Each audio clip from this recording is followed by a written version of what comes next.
Delhi NCR के कई इलाकों में सुबह से जबरदस्त बारिश हो रही है। दिल्ली के कई इलाकों में भारी बारिश हुई, जिसकी वजह से जगह जगह पर जल भराव हो गया है, जिसके चलते ट्रैफिक जाम के हालात पैदा हो गए। आईटीओ के आसपास के इलाकों में भारी जल भराव के हालात पैदा हो गए हैं। मिंटो रोड अंडरपास बारिश के पानी से लबालब भर गया है। अंडरपास से आवाजाही पूरी तरह से बंद हो गई है।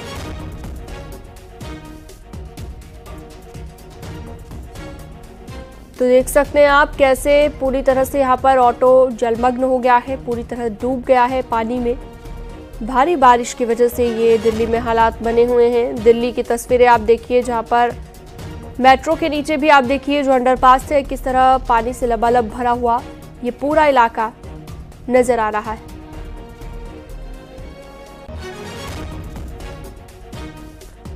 तो रेलवे ब्रिज के नीचे आप देखिए किस तरह से अंडरपास में पानी भरा हुआ है और पूरा इलाका जलमग्न हो गया है।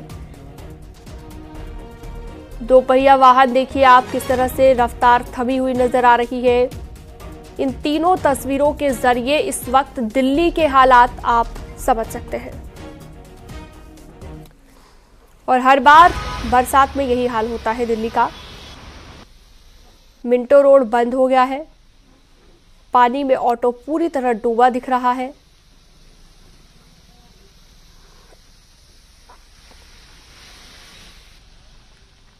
तो ये दिल्ली के किसी एक इलाके की तस्वीर नहीं है, बल्कि हर जगह यही हाल है।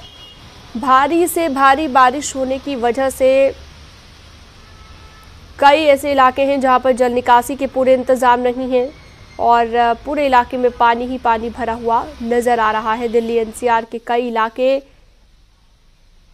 जल भराव की जद में आ गए हैं और भारी बारिश की वजह से ये जगह जगह पर जल भराव हुआ है। इन तीनों तस्वीरों के जरिए आप समझ सकते हैं। तो दिल्ली के किसी एक इलाके का नहीं, बल्कि हर इलाके का यही हाल है और इन तस्वीरों के जरिए आप समझ पा रहे हैं कि हर इलाके में लोगों की समस्या बढ़ गई है। जनजीवन अस्त व्यस्त हो गया है और जो लोग अपने घरों से निकले ऑफिस के लिए वो देरी से पहुंच रहे हैं। अपने अपने गंतव्य के लिए निकले हुए लोग, जहां 10 से 20 मिनट का रास्ता था, वहां पर लोगों को पौना घंटा 1 घंटा लग जा रहा है। इन 4-5 तस्वीरों के जरिए आप देख सकते हैं क्या हालात बने हैं, चाहे बस हो, दोपहिया वाहन हो। और एक तस्वीर आप देखिए जहां पर एम्बुलेंस जो मरीज को लेकर जा रही थी वो भी बंद हो गई और वजह यही है कि बारिश ज़्यादा होने की वजह से यहाँ पर ये खराबी आई है। फिलहाल इन तस्वीरों के ज़रिए आप समझ सकते हैं। बस की भी आप स्पीड देख सकते हैं। कुछ लोग जो पैदल चल रहे हैं वो देखिए उनके भी पैर पूरी तरह से पानी में डूबे हुए हैं। और ये देखिए एक शख्स जो यहाँ पर वीडियो शूट कर रहा है। तो दिल्ली एनसीआर में हर इलाके में यही हालात हो चुके हैं। कुछ ही घंटे की बारिश और पूरी दिल्ली डूब गई। गाड़ियों की रफ्तार थम गई है। ट्रैफिक जाम की समस्या से दो चार होना पड़ रहा है और कई जगहों पर तो पूरे के पूरे लोगों के वाहन पानी में डूब गए। तो ये है दिल्ली की हालत कुछ घंटों की बारिश के बाद। दरअसल सुबह से ही तेज बारिश हो रही थी, लगातार हो रही बारिश के चलते जल भराव हुआ है।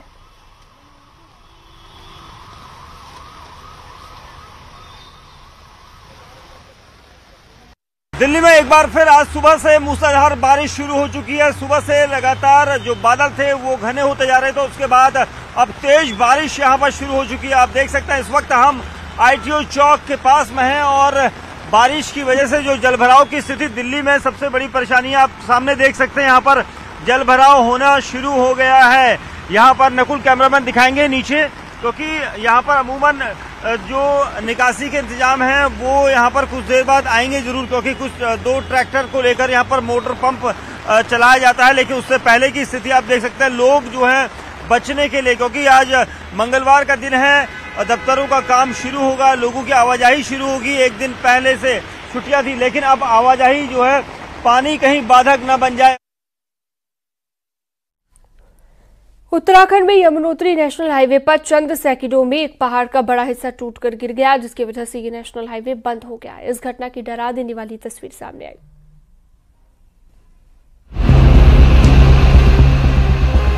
उत्तराखंड में यमुनोत्री नेशनल हाईवे भारी भूस्खलन की वजह से बंद हो गया। वहां पहाड़ का एक बड़ा हिस्सा टूटकर सड़क पर गिर गया, जिसकी तस्वीरें वहां से गुजर रहे कुछ लोगों ने अपने मोबाइल में रिकॉर्ड कर ली। इन तस्वीरों में साफ दिखा कि पहाड़ी से पहले तो छोटे छोटे पत्थर गिरते रहे और ये लोग खतरा भांपकर पहले ही रुक गए और मोबाइल से ये वीडियो बना लिया,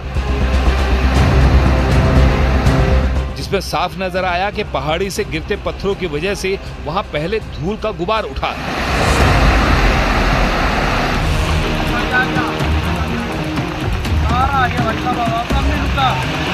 जिसके बाद अचानक से पहाड़ का एक बड़ा हिस्सा टूटा और पूरी सड़क मलबे से भर गई।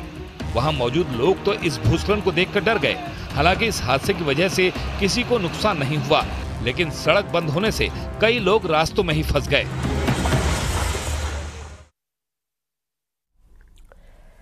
बागेश्वर में देर रात से भारी बारिश हो रही है, जिससे नदी नाले उफान पर आ गए हैं। कपकोट में भारी बारिश के बाद दड़ो गदेरा उफान पर आ गया है, जिससे हाईवे बंद हो गया है। इसके साथ ही जनजीवन भी अस्त व्यस्त हो गया है।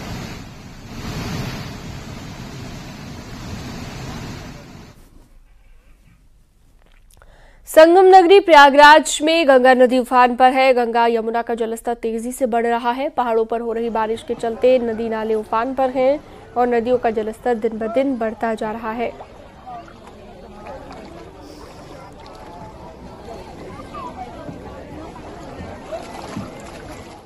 पानी लगातार बढ़ रहा है। पानी जो है छूटा हुआ इसलिए बढ़ रहा है। कल आए थे तो वहीं पे था, आज यहाँ तक आ गया है और अभी थोड़ा बढ़ेगी। और जौना जी परसों नरसों वहाँ संगम पर थे और इतना पानी बढ़ा रातों रात कि वहाँ से भागना पड़ा और कुछ सामान तो बह भी गया और कुछ लोग दुकानें बह गई बेचारों की। बाढ़ जो है बराबर निरंतर जो है जला रहा है और बाढ़ आ रही है। अभी 3-4 दिन पहले गंगा जी यहाँ से वापस हुई थी, संगम पर गई थी। 3-4 दिन हम लोग संगम पर आरती कराए। उसके बाद कल जो है इतना तेज पानी आया कि बिल्कुल संगम रामघाट पर आ गए हैं।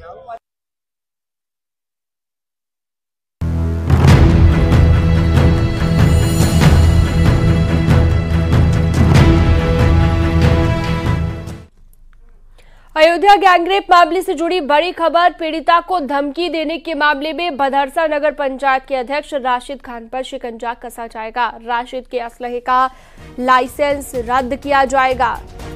कोतवाली नगर पुलिस ने लाइसेंस रद्द करने के लिए राशिद के घर पर नोटिस चस्पा कर दिया है।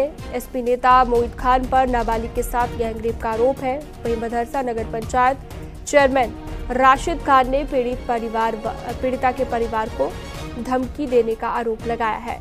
पुलिस ने राशिद खान को कोतवाली नगर में पेश होकर बयान दर्ज कराने के लिए नोटिस दिया, लेकिन राशिद खान हाजिर नहीं हुए।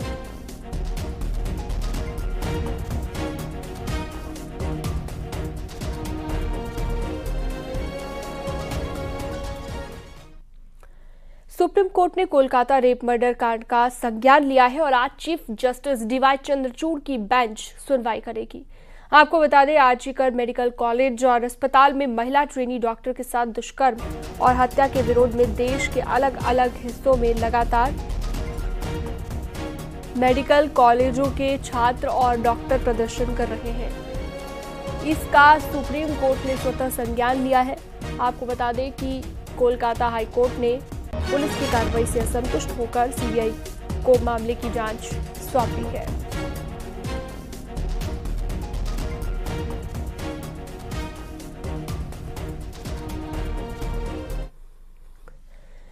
पीलीभीत से इस वक्त एक बड़ी खबर आ रही है, जहां पर पुलिस वाले के पेट में दबंग ने चाकू मार दिया है। पूरा मामला पीलीभीत के सदर कोतवाली क्षेत्र के नाकुड गांव का बताया गया, जहां पर 2 भाइयों में झगड़ा हो रहा था, जिसकी सूचना पर पुलिस मौके पर पहुंची और 112 में तैनात राशिद नाम का पुलिसकर्मी जैसे ही दोनों के पास पहुंचा तो उस पर चाकू से हमला कर दिया गया। घायल पुलिसकर्मी का इलाज जारी।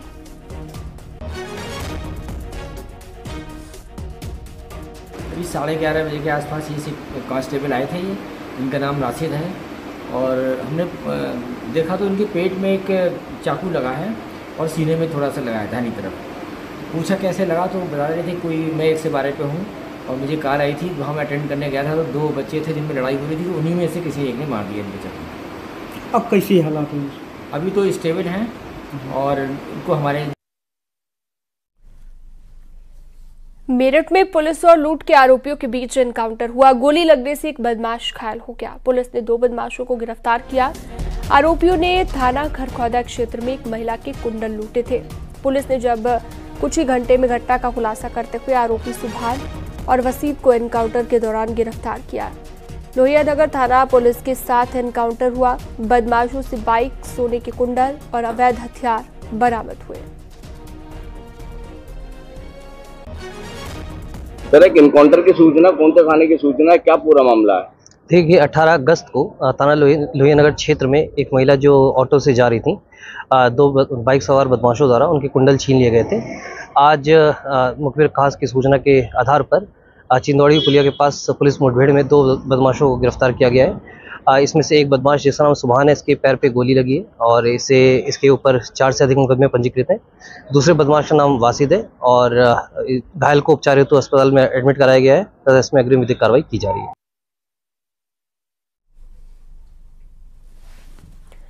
बलिया की एक छात्रा ने बोर्ड को गच्चा देते हुए एक ही साल में 2 परीक्षाएं पास की हैं। आरोप के मुताबिक आरती यादव ने एक ही साल में हाई स्कूल और इंटरमीडिएट की परीक्षा पास कर ली।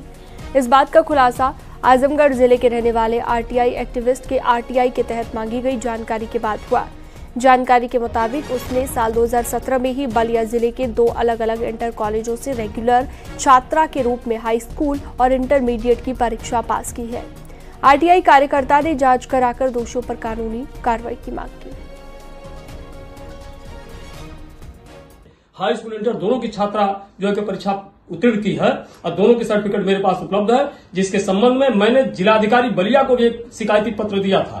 कोई कार्रवाई नहीं। मैंने कल माननीय मुख्यमंत्री जी को शिकायती पोर्टल पर ऑनलाइन शिकायत दर्ज कराया है और मैंने यह मांग किया है कि दोनों विद्यालयों के साथ साथ उस बच्ची का भी जांच होना चाहिए कि इस तरह का कूट रचना धोखाधड़ी करके अब 420 का काम किया जा रहा है, जिससे सरकार की छवि धूमिल हो रही। या तो सरकार में सम्मिलित लोग ऐसा कर रहे हैं। अभिषेक उपाध्याय ज्यादा जानकारी के साथ जुड़ गए हैं फोन लाइन पर। अभिषेक, आरटीआई से जो जानकारी मिली उसने सबको चौंका दिया, हैरान कर दिया। अभी क्या जानकारी इस खबर को लेकर? निश्चित तौर पे आपको बताना चाहेंगे, शिक्षा माफियाओं के सर पर आरती यादव नामक छात्रा ने सिस्टम को खुली चुनौती दी है। पूरा मामला बलिया जनपद का है, जहां पर आजमगढ़ निवासी पत्तूराम विश्वकर्मा जो एक आरटीआई एक्टिविस्ट है, उनके आरटीआई पर एक बड़ा खुलासा हुआ, जहां पर आरती यादव नामक छात्र जो वर्ष 2017 में स्वतंत्रता संग्राम सेनानी इंटर कॉलेज बलिया से रेगुलर छात्रा रहते हुए हाई स्कूल की परीक्षा उत्तीर्ण की। वहीं उसी सत्र में 2017 में ही उसने महादेव प्रसाद इंटर कॉलेज से रेगुलर छात्रा रहते हुए इंटरमीडिएट की भी परीक्षा पास कर लिए। तो कुल मिलाकर जिस तरीके से आरटीआई में एक बड़ा खुलासा हुआ हो, न सिर्फ सिस्टम को चुनौती दिया गया है, बल्कि शिक्षा विभाग के जो बड़े बड़े दावे होते हैं और जीरो टॉलरेंस की बात होती है, उसकी पोल खोलते हुए दिखाई दे रहा है। बड़ा सवाल उठता है कि एक ही छात्रा, क्योंकि पूरा एजुकेशन जो शिक्षा विभाग होता है वो ऑनलाइन हो चुका है, फॉर्म जो सबमिट किए जाते हैं वो ऑनलाइन होते हैं। सवाल यही खड़े हो रहे हैं कि जब सारे सिस्टम ऑनलाइन हो गए हैं, डिजिटल हो गए हैं, तो इस तरीके की कैसे लापरवाही बरती गई और इतना बड़ा खेल कैसे रचा गया कि एक ही वर्ष में एक छात्रा हाई स्कूल और इंटर की दोनों परीक्षा पास करती है, उसका मार्कशीट कई स्थानों पर लगाकर वो जो है पीजी की भी पढ़ाई कंप्लीट कर ली है और आगे की तैयारी कर। ठीक है अभिषेक, बहुत शुक्रिया तमाम जानकारी के लिए। उत्तराखंड के रामनगर से हैरान कर देने वाला वीडियो सामने आया। आरोप यह है कि वहां पर कुछ लड़के जंगल में शराब पी रहे थे, जिन्हें वहां पर तैनात वन आरक्षी ने टोक दिया, जिसकी वजह से गुस्साए इन छात्रों ने वन आरक्षी को पीट दिया। पूरी घटना का वीडियो वायरल हो गया। उत्तराखंड के रामनगर में कॉर्बेट नेशनल पार्क के पास कुछ लड़कों ने वहां तैनात वन आरक्षी को जमकर पीट दिया। बताया गया कि वन आरक्षी ने इन लड़कों को जंगल में शराब पीते देखा और उनकी इस हरकत का वीडियो बना लिया, जिसकी वजह से नाराज इन लड़कों ने वन आरक्षी और उसके एक साथी को घेर लिया और वीडियो डिलीट करने को कहने लगे। इन दोनों ने काफी देर तक लड़कों को समझाने की कोशिश की, लेकिन वो इन्हीं से भिड़ गए। वीडियो डिलीट कर। इस दौरान वन आरक्षी और उसके साथी ने अपना परिचय भी दिया, लेकिन गुस्से में आए ये लड़के नहीं माने और उनसे बहस करते रहे। यहाँ पे कैरी जो चौकी चौहान जी हैं, पहले सुन लो, मैं डिलीट कर दिया। काफी देर तक हुई बहस के बाद धीरे धीरे मामला बढ़ता चला गया, जिसके बाद ये लड़के जंगल से बाहर जाने के बजाय इन दोनों वन आरक्षियों से भिड़ गए और उनको जमकर पीट दिया।